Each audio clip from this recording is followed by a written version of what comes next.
Welcome back to another technical deep dive here in the debug zone. Today we're tackling a big question and breaking it down with insights from other users. Hopefully this clears up some misconceptions and helps you get the answer you need.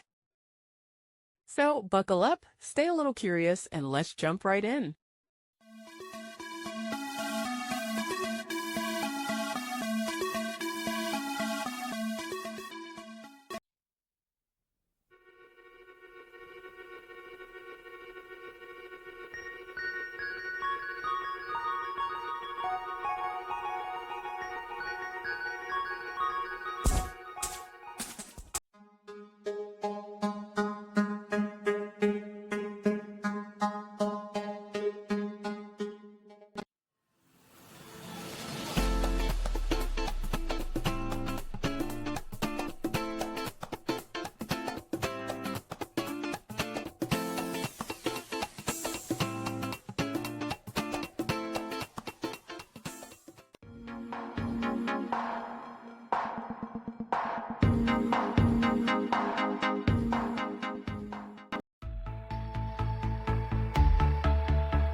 And that's a wrap.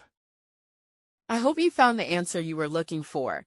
If you did, take a second to hit that subscribe button. It really helps out. And let me know in the comments which solution worked best for you. See you next time in the debug zone.